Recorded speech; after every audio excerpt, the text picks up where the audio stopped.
I'll start with you. Right. Will the trade to Cleveland be the worst thing for IT? Yeah, I think it will be. I think, you know, he regrets it now, but he regretted it when it happened. He loved being in Boston, and that was perfectly suited to who IT is.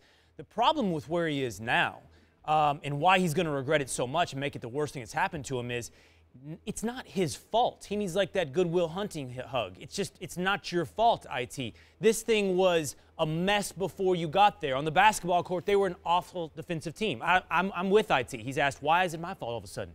They were near the bottom of the league before I got here. Now they're not good as well, but why is that on IT? It's going to cost him money. It's going to cost him his reputation. He's the source of blame right now. And the bottom line is it's not his fault. He's a better player than what he is exhibiting right now in Cleveland, and they're not giving it time. They're not giving him time to come back from an injury, and they're not giving this team time to gel. I just don't understand why all this blame right now is being laid at Isaiah's doorstep. Prematurely. That's the point. It's premature to make any assessment of this team. Look, when you read a great sports book about some team that came together at the right time and won a championship, or you see a 30 for 30 and it tells essentially the same story, these things are not preordained. These guys are writing their own stories right now. That's why sports is the greatest reality television we have. It is not scripted, and ultimately it's academic. It doesn't really affect the real world, so we're allowed to root for it as passionately as we want as these stories are unfold, written largely by the athletes, and when you include the coaches, that's the whole shooting match. So what's going to happen here? Isaiah Thomas, when he plays 10 games, will be out of his preseason. You know, and then he needs to play, what, half a season at least, which means up until the playoffs, in order to have his basketball legs really under him and to regain the form he had pre-hip injury. So we're trying to make assessments now of he joins what apparently is a largely dysfunctional team, and we want to assess it right now?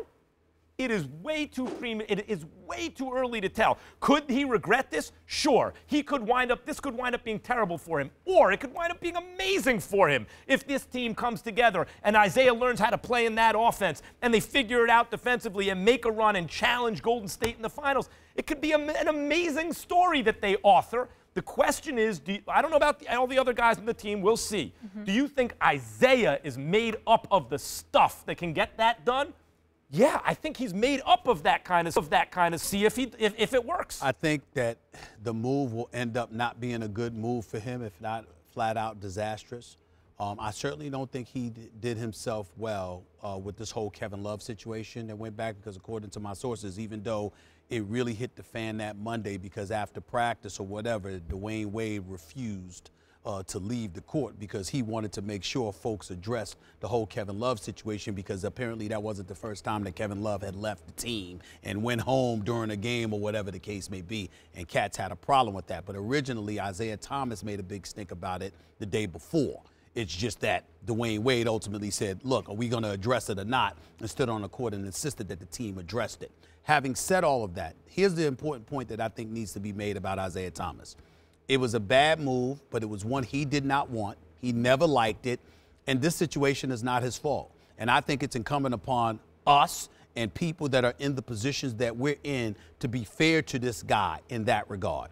Isaiah Thomas is averaging 15 points a game. He's shooting less than 40%, around 27% from three-point range. We all know he could do better. We all know that if it were not for his hip, this would not be the situation, okay?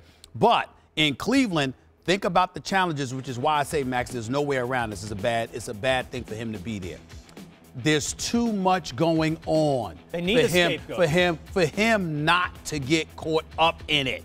If you got the LeBron situation, not just whether LeBron's going to stay or go. It's LeBron with Gilbert. It's the LeBron relationship with D. Wade and how that may have served to alienate other folks. It's LeBron, and considered in some people's eyes to be the most passive-aggressive dude you can find. One-liners and little notes here and little posts on Instagram and Twitter that messes with people's head. It's other things that are going on within the organization that could ultimately cost Tyronn Lue, even though it might not be his fault. You've got so many different agendas on the team that it is impossible for an Isaiah Thomas to thrive, because he has to thrive under relatively ideal circumstances, which is in Boston. He would have been that guy. He's not that guy now. That's his point. He's saying that it's premature, though. We have it's not premature. All-Star break to say that they can't ultimately. I heard Max loud and clear. I heard Max loud and clear. I disagree.